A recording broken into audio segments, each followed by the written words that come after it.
Assalamualaikum warahmatullahi wabarakatuh.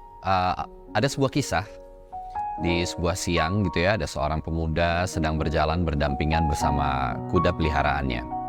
Tapi sayangnya saat berjalan, sang pemuda itu tidak melihat kalau ternyata ia melewati jalan yang cukup berlubang dan dalam, sehingga membuat sang kuda kesayangannya itu terjatuh. Tidak stabil dan kemudian tidak bisa kembali ke atas. Karena merasa bingung juga sedih karena tidak bisa menolong kudanya yang jatuh ke lubang, pemuda ini pun dengan berat hati mengambil keputusan untuk kemudian mengubur kuda itu. Dengan perasaan sedih, si pemuda mulai sedikit demi sedikit mengambil tanah dan melemparkannya ke lubang tempat di mana kuda tersebut terjatuh. Tapi sang kuda yang merasa risih dengan tanah yang ada di tubuhnya itu, terus mengegaskan ekornya dan menggerakkan tubuhnya sehingga tanah itu pun jatuh terinjak dan kemudian menjadi pijakan untuknya. Melihat hal itu, si pemuda menjadi semangat untuk terus melemparkan tanah ke dalam lubang itu. Dan akhirnya, tanah yang seharusnya digunakan untuk mengubur kudanya justru berubah menjadi jalan untuk kuda tersebut keluar dari lubang itu.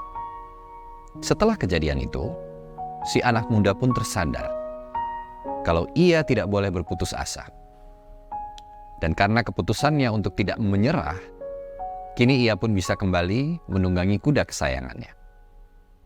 Tidak satu hamba pun yang tidak diberikan ujian oleh Allah, baik itu dalam bentuk ujian kecil ataupun ujian yang besar sekalipun. Dan setiap ujian yang datang pasti sudah disiapkan bagaimana cara untuk menyelesaikannya. Entah itu lewat cara yang sulit atau lewat cara yang kemudian jauh lebih mudah.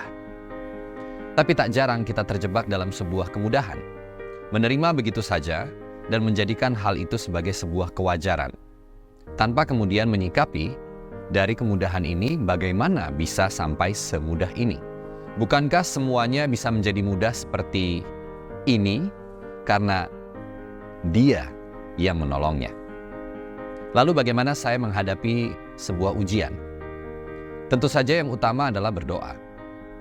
Itu adalah hal yang paling fundamental dan sederhana. Agar diberikan kekuatan untuk melewati ujian yang sedang dihadapi, saya mencari dan akan terus mencari cara lewat diri saya sendiri. Atau juga bisa mencari nasihat dari orang lain. Bukan berarti menjadi sumber jawaban untuk tindakan yang akan saya ambil kemudian, tapi sebatas membantu untuk meluruskannya atau menyelaraskan pikiran. Sebab saat situasi berat sedang dihadapi, tak jarang keselarasan ini sulit untuk dicapai. Selebihnya tentu menyerahkan semuanya kepada Sang Pemberi ujian, karena manusia hanya bisa berusaha. Dan hasil akhirnya, hanya Yang Maha Kuasa yang bisa menentukan. Apapun sikap yang saya ambil dalam melewati ujian itu, saya selalu mensyukuri karena telah bisa diberikan kesempatan untuk bisa melaluinya. Saya bisa mengatakan bahwa ujian hidup melemahkan saya saat menghadapinya di awal. Namun memperkuat saya saat memilih untuk menghadapinya. Dan tidak begitu saja menyerah pada keadaan, sebab menyerah dan berserah memiliki arti yang berbeda bagi saya. Ujian yang ada dalam kehidupan kita juga merupakan tanda cinta Tuhan kepada hamba-hambanya. Dan tidak ada ujian yang tidak bisa dilewati, karena Ia sudah menyiapkan solusinya. Kita yang harus selalu ingat dengan satu janji Allah yang satu ini. Bukankah dalam setiap kesulitan itu selalu ada kemudahan? Wassalamualaikum warahmatullahi wabarakatuh.